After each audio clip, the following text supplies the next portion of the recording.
Bismillahirrahmanirrahim. Assalamualaikum warahmatullahi wabarakatuh. Swabahul khair. Kaifa halukum? Bi khairin alhamdulillah ya. Naam, fi hadzal yaum nahnu nadrusu al-lugha al-arabiyyah bil maddah al-jumlah al-fi'liyah. Ya, pada pagi hari ini kita akan melanjutkan materi tentang jumlah fi'liyah. Nah, kalau kemarin-kemarin kita telah belajar jumlah fi'liyah dengan struktur ada fi'il plus fa'il, fa'ilnya baik dhohir maupun domir, terus kemudian ada fi'il plus fa'il, fa'il domir atau dhohir, kemudian ditambah maf'ul bih dhohir ataupun domir. Nah, selain dua rumus itu kemarin kita juga belajar tentang maf'ul bih atau objek yang mendahului fa'il atau subjeknya. Nah, untuk pagi hari ini kita akan belajar tentang jumlah fi'liyah yang berupa fi'il amr. Nah, di dalam setiap fi'il amr itu berupa fi'il plus fa'il. Jadi fa'ilnya nanti berupa fa'il domir plus maf'ul bih gitu ya. Fi'il amr itu apa sih? Ayo mari kita ingat-ingat kembali ya materi tentang fi'il amr. Iya, fi'il amr itu kata kerja perintah.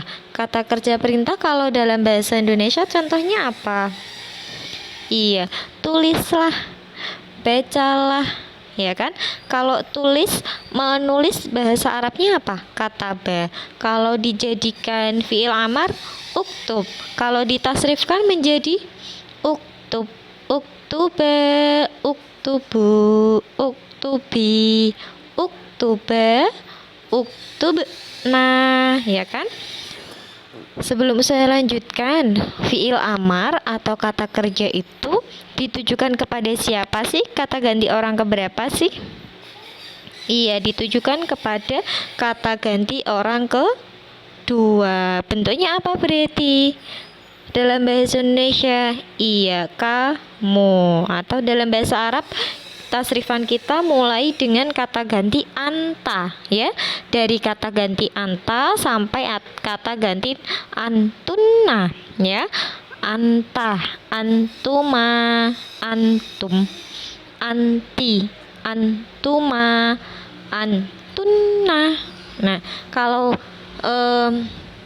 cara rumusnya dalam fi'il amar rumusnya adalah uf'ul ya, awalnya beri harokat sukun, uf'ul, uf'ula, uf'ulu, uf'uli, uf'ula, uf'ulna. Kalian masih ingat rumus yang saya dulu pernah kasih? Lalu lilana ya.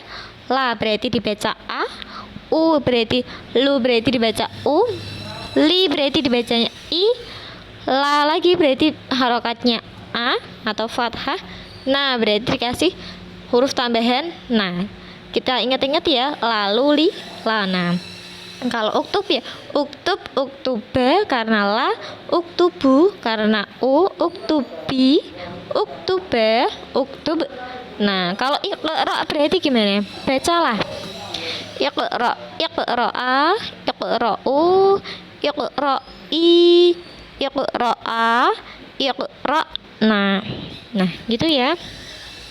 Jadi pada pagi hari ini kita akan belajar tentang fi'il amar, yang mana fi'il amar itu mempunyai rumus atau menyimpan secara tidak langsung sudah menyimpan yang namanya fa'il atau subjeknya ya. Mari kita perhatikan, buka bukunya halaman 16 ya. Nah, di sini kalimatnya adalah udkhulu al-baba ya. Masuklah kalian ke pintu. Kalau dalam bahasa Indonesia kan masuklah itu fiil, masuklah berarti kata perintah. Nah, dalam bahasa Arab masuklah. Nah, masuklah bahasa Arabnya udkhulu ya kan? Kalian. Yang disuruh masuk siapa? Kalian. Udkhulu di sini dia sebagai fi'il, ya kan? Ingat fi'il amar tadi, setiap fi'il amar pasti menyimpan yang namanya fi'il dan fa'il. Fa'ilnya berupa fa'il domir dari anta sampai antunna. Ya, karena di sini udkhulu tambahannya wawu alif ada di urutan ke 3, ya kan? Udkhula, udkhulu, udkhuli, udkhula, udkhulna. Ada di urutan ketiga, berarti dia sejajar dengan antum. Ya kan? Anta nomor 1, nomor 2 antuma, nomor 3 antum. Gitu ya. Udkhulu, mari kita tulis di sini udkhulu di kolom uraian ya. Udkhulu masih kita tulis. Dia di sini sebagai fi'il, fa'ilnya adalah antum. Kemudian al-baba, di sini al-baba dibaca fathah ya. Kalimat terakhir kok dia dibaca fathah, maka dia merupakan ciri-ciri dari fa'il atau maf'ul bih. Iya, ciri-ciri dari maf'ul bih. Oh, berarti al-baba sebagai maf'ul bih. Contoh kedua, ihbitu misron. Fiilnya mana? Ihbitu. Kita tulis ihbitu dulu. Kalau kalian masih bingung subjeknya mana, kita ke kalimat sebelumnya dulu. Misron. Misron di sini dibacanya fathah atau dhammah? Misron atau misrun?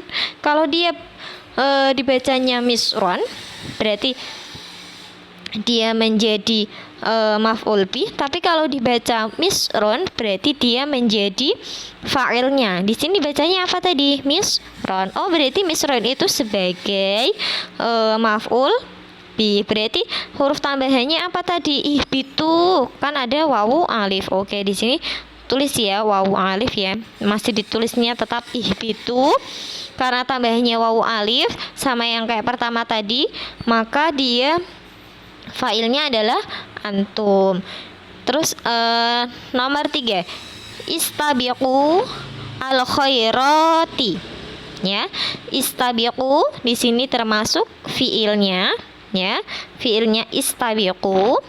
Kita tulis di kolom uraian, tambahannya wawu alif sama seperti tadi. Kalau tambahannya wawu alif maka dia fa'ilnya adalah antum al khairati. Maka di sini dia termasuk yang namanya maf'ul bih.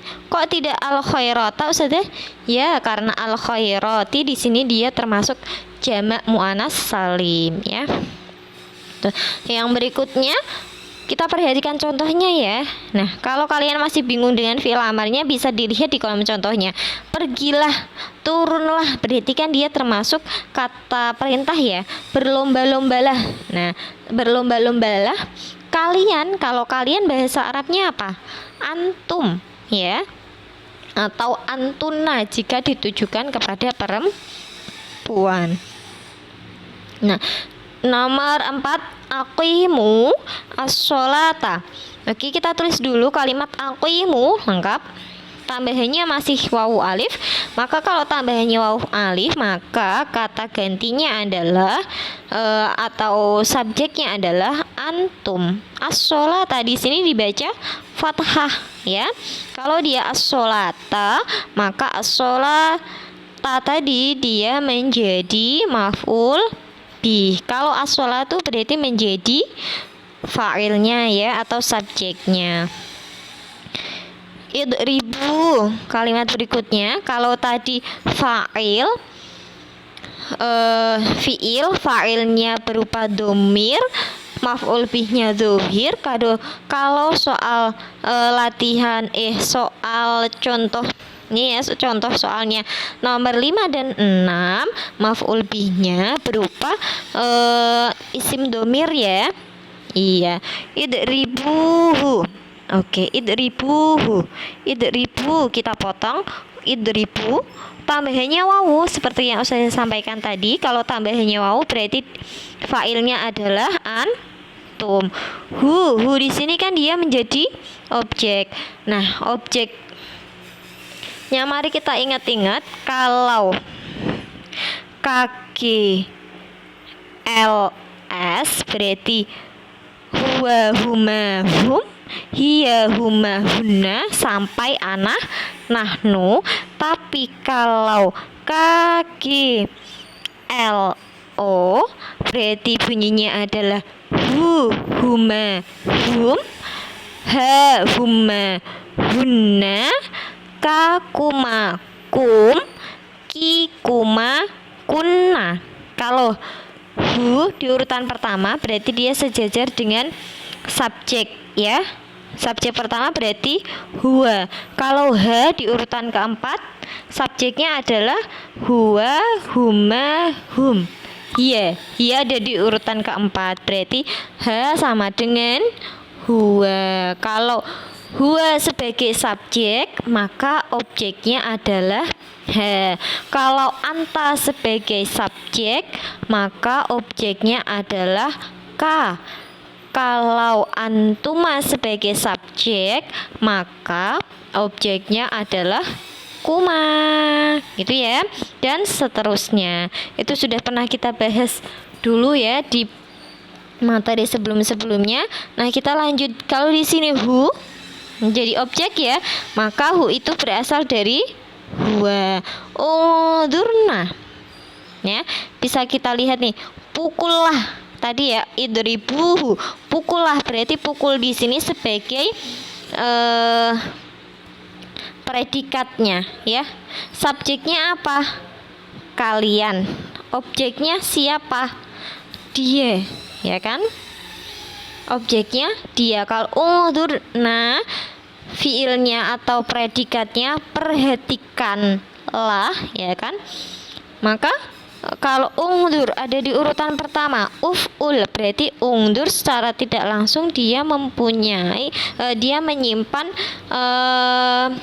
subjek yang berupa anta. Ungdur, uf'ul, uktub, ijlis, iqra ya, udkhul, unsur, ya kan?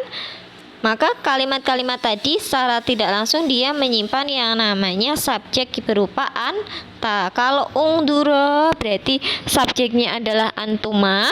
Kalau uktuba juga antuma. Kalau uktubna berarti subjeknya adalah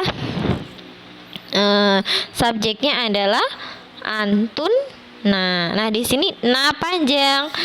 Kita tulis na panjang berasal dari kata nahnu. Kalau hu berasal dari huwa, kalau ha berasal dari hiya, kalau ka berasal dari anta, kalau ki berasal dari anti, terus ni berasal dari saya.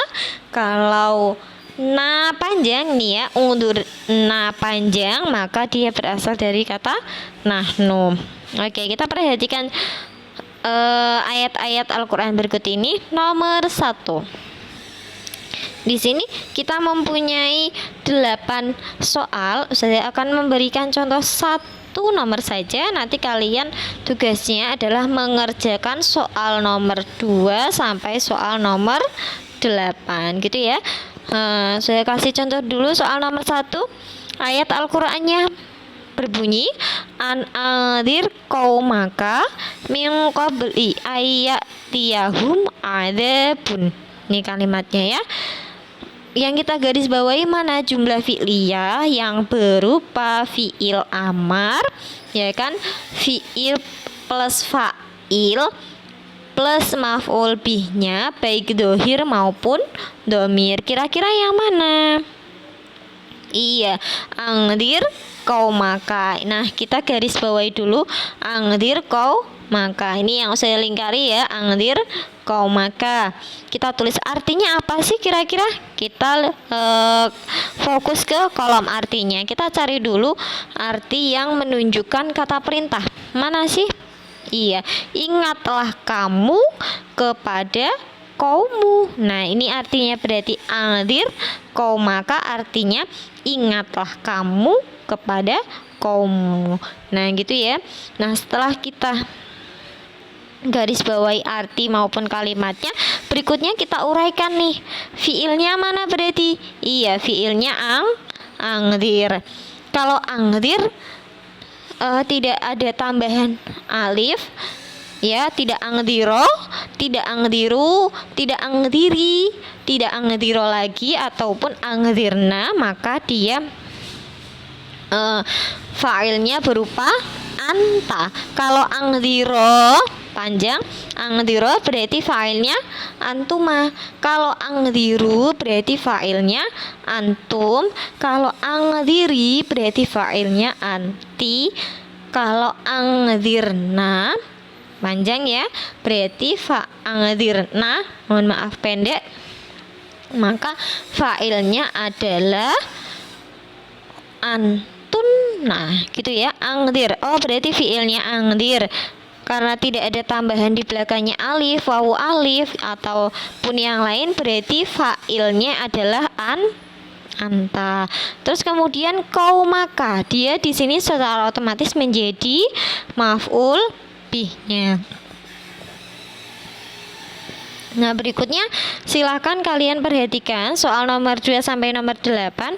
Silahkan kalian garis bawahi mana yang merupakan struktur jumlah fi'liyah berupa fi'il amar, fa'il plus fa'il maf'ul bihnya, fi'il plus fa'il dan maf'ul bihnya itu berupa dhohir ataupun dhamir, ya. Nah, kalau sudah selesai di garis bawahi, misalkan nomor 2 tadi farji'il basara hal tara mil futur. Kalian perhatikan terlebih dahulu artinya. Kalau masih bingung di ayat Al-Qur'annya, kita perhatikan artinya dulu. Yang merupakan kalimat dari kata perintah adalah kembalikanlah pandangan, ya kan? Kembalikanlah pandangan. Berarti bahasa Arabnya apa? Farji'il basara. Kok di sini bacanya farji'il? Ya, kalau dibaca lanjut farji'il basara, tapi kalau dibacanya dipotong berarti fa-nya kita buang menjadi irji' al basara, ya. Irji' al basara, ya, irji al basara. Nah, silahkan ditulis di halaman 17. Kalau sudah tahu kalimat jumlah fi'liyahnya mana, artinya apa, kita buka halaman 16. Nah, yang sudah kita garis bawahi tadi, misalkan anzir qaumaka, kita tulis di kolom contoh. Artinya apa tadi? Peringatkanlah kamu kepada kaumu, gitu ya. Fiilnya tadi anzir, karena tidak ada tambahan alif, wawu alif ataupun yang lain, berarti failnya adalah anta. Qaumaka kita tulis kaumun boleh, qaumaka seperti contohnya juga boleh, berarti dia menjadi maf'ul bihnya. Kalau nomor 2 tadi yang kita garis bawahi adalah irji' al-basara, maka ditulis di sini irji al-basara. Artinya tadi apa?